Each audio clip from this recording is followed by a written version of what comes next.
we're going to move to audience Q&A. So I'm going to turn it over to Erica, but I think we're all so fortunate to be on this webinar today. Yeah, what inspiring stories each of you have that are in different places. It's so cool. I love these webinars because I get to hear from such cool things happening in places I didn't know about. So we had a few questions that people sent me in the chat, and I'm going to start with one that is just specific to Rachel. Someone was just curious more about what you did, like what activities you did with the littles in your work. Can you just talk about that a little bit?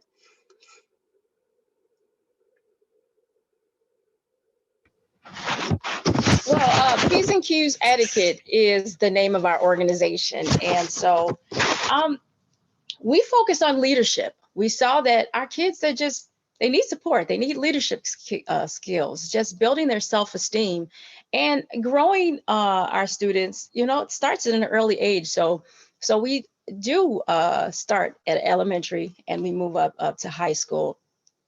We specialize in training our young people. And so it's hands-on workshops, you know, just teaching them firstly focusing on a growth mindset, you know, just helping our children to look at their perspectives, you know, and then it's realizing, helping them to realize that their talents, their gifts, what they're good at. A lot of our kids, they have no idea. And at that age, they shouldn't, right? You know, it takes time, you know, but there's self-esteem classes, there's mentoring, where we pair our students up with caring adults.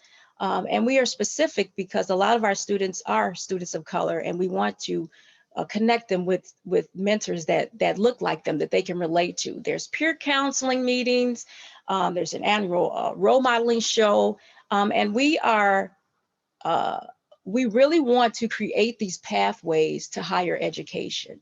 We want to create these opportunities that our students may not have. And so a lot of, like I said, a lot of what we do is our classes are focused on what we call a dream method.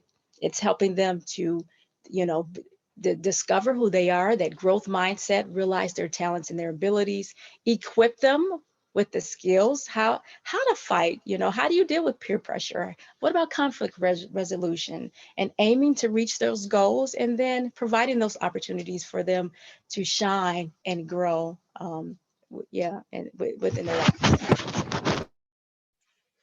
Awesome, thanks. I was wondering if Anne and Erin, maybe you want to share a little bit how you directly engage with your communities too, or any additional things you want to share.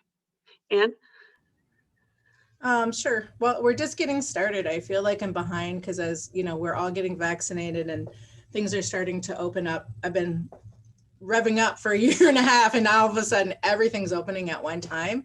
So for myself, this involves engagement in our community, and I'm just now starting to really get ready. Our first big event is probably going to be the powwow here at Lower Sioux. So this will be a powwow in June, and then I've already set up a time to go out to Shakopee in August for their gathering. So for us in our communities, a lot of times we gather at those spaces. So I'm just working on how to connect in other areas, other tribal communities, even outside, for the Dakota people who are dispersed throughout other states, Nebraska also into South Dakota.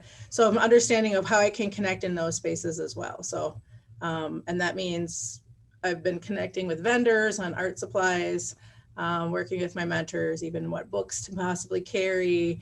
So how can I connect and just lift up other Native artists in these areas? So I'm just now working on getting my vendor stuff together, wrapping my bus. So I'm just in the kind of beginning stages of getting ready to connect. So I represent, apologies for the sound. This is a TSA check. I'm in an airport. I represent immigrants on a range of immigration related legal needs. So from the time that they arrive in the United States all the way to the point where they hopefully get to apply for citizenship in the United States. I also work with family members who reside in the US but have loved ones abroad who they want to petition to come to the US as residents. So a lot of what I do is consulting individuals. You know, learning about their situation, learning about their needs, and figuring out whether there are any options available to them. If there are multiple options, explaining the pros and cons of a very, very complex immigration system that seems to be changing on a daily basis. And it's, you can't assume that someone is able to like keep up with all of these changing policies and everything you see in the news these days and understand exactly how that's going to affect them.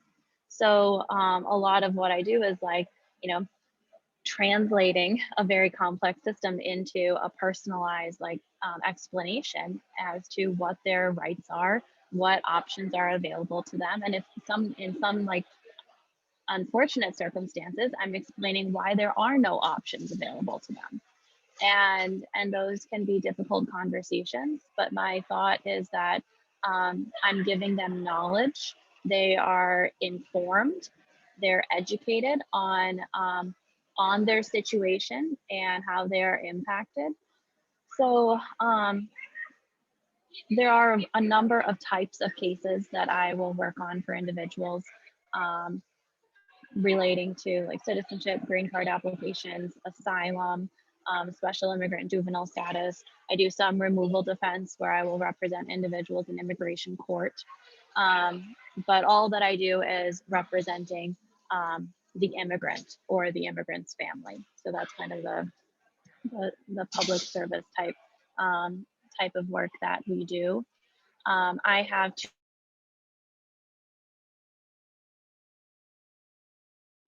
And this fall, I'm very excited to be partnering with the Southwest Initiative Foundation on a Lead for Minnesota fellow who will be hosted by Southwest Initiative Foundation, but kind of placed in my office. So even once the Initiators Fellowship ends this year for me, I'm really excited to kind of maintain those connections with SWIFT and the Initiative Foundation network.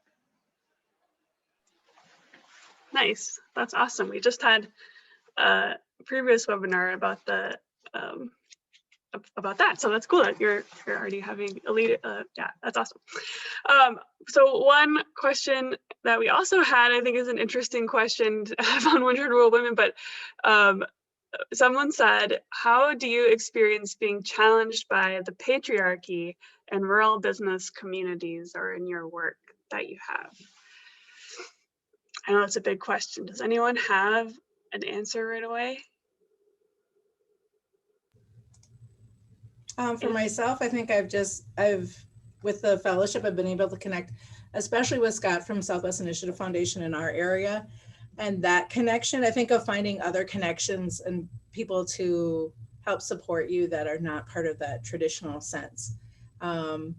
Like, I'm grateful I get to look for and connect with people who are, open to change and to a different approach. And so that's been very helpful and supportive. If I was just going to go to town and try and get a loan at the regular bank in town and try and explain to them my ideas, that I think they think I was a little crazy or a little, like a little too, floaty.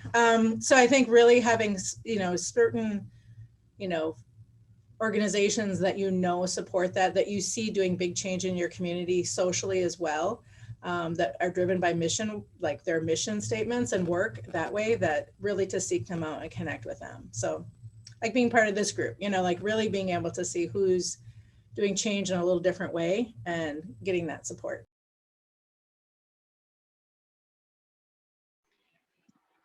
Being a female lawyer, you're in the minority. Most of the attorneys in Worthington or Greater Minnesota, are those like middle-aged men. And I think that it has required that I surround myself by other bigger networks. It's great to kind of embrace the local network, despite that I am in a minority. But I think having the fellowship and having even like national networks of specifically like immigration attorneys that I can tap into and connect with, especially in like the world of COVID, has been really critical for me in having that support system that I otherwise sometimes would feel like I'm out on an island by myself, practicing a type of law that no one in my area knows how to practice. So I honestly try to just embrace the fact that I'm different, I'm unique, I'm the only female to own a law firm in Nobles County. Like that's, you know, it's something that it's part of smashing the patriarchy. And if you can do it, you should be proud of it. Yeah, I agree with both Anne and Erin. You know, just being it when you have a call, you know, you have a passion, you know, you just I agree. You just have to embrace that and know that it's going to be hard. It's going to be challenging. But hey, there's a will, there's a way. There's an opportunity. There's a connection out there. Keep looking until you find it, you know, and I'm so grateful to have connected with the Initiative Foundation, because I was searching and searching, but I knew that if I continue to keep searching, I'm going to find it. So, you know, being intentional about, you know, even just partnerships, you know, those organizations that you see in the community, you know, who align with your vision and mission and the work that they're doing. That's who I want to connect with, you know, find the allies, you know, find the connection. Yeah, awesome. Thank you for those answers. Those are great. We have just a few more questions. I think we're going to get to all the questions in the chat, which is exciting. One of the questions is specifically for Erin. How important was it for you to leave your hometown and explore more of the world before ultimately deciding to come back? That's a good question. For me, it was important. I needed that broader perspective. I needed to explore. Like, I think I will look back on my college years and my 20s as, you know, like those were exciting years. Like I saw the world. I met people who were drastically different than the people I knew from my hometown. And that has helped shape who I am. Those are experiences that I wouldn't give up. I don't regret. I'm so grateful for the opportunities that I had outside of my hometown that made the decision to move back all the bigger. It wasn't an easy decision to move back to Worthington because I was pretty happy where I was. I felt pretty settled, but it was just this kind of like internal calling to go home. And I don't think that I would, I mean, I don't know because I've had these experiences, but I feel like I maybe wouldn't feel the satisfaction of, you know, feeling like I have specifically chosen to live in my hometown. I could live anywhere because I've lived over other places, but I have chosen to live in Worthington. And that is a like very satisfying, like fulfilling feeling. Nice, thank you. I've got two more questions here. The second and last one is, what would each of you say to someone that wants to start a social enterprise or maybe might be exploring this program?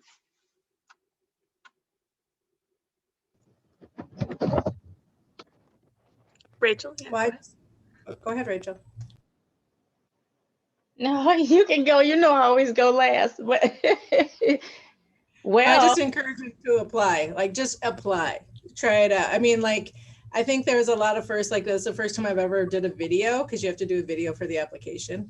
And that was like the most horrific thing ever, but I got through it. And then you go to where you have to get up and do your pitch in front of all the other finalists and you get through it. You know, so it's just a matter of like being willing to put yourself out there and believing that someone else will connect with the work that you're trying to do or see the passion that you're trying to bring to make a difference in your community. So I just encourage them to just try, because a lot of times in those processes, there's other funders, there's other foundations that are involved in the different applications. So you still connect with different opportunities. Sorry, Rachel. No worries. If you don't maximize this opportunity, okay, that's what I have to say. This is your time. This is your opportunity. So don't miss it. don't worry about being perfect. Don't worry about, I don't have this in place. I mean, just do it. Like Nike says, right? Just do it. You know, get out there and make it happen. Because you never know where this is going to take you. You know, you never know where life is going to take you, and you don't want to have the regret. I mean, I didn't know. I think I was one of the last ones. You know, I was on a train. I was actually traveling to Atlanta on a family vacation, and I was on a train typing in information, you know, like the last minute trying to get it done. But I mean, it's been like one of the best decisions I could have ever made. I mean, and who knew that, you know, we would be dealing with COVID, you know, and just having the support, my fellows, you know, meeting with them, the connections, the professional networking that you get. I mean, it's been a lifeline for me, truly. So just jump in and do it. I think if you have an idea and you're not scared by it, your idea isn't big enough. I think you've got to like go for it. You have to feel like it's a risk, because that's how you're going to make an impact. And I have found that starting a social enterprise in Worthington, that there are a lot of supports in Greater Minnesota. I mean, first and foremost, the Initiators Fellowship, and there are a lot of other resources out there as well. So I don't feel like it's a like resource desert, you know, just because we're rural.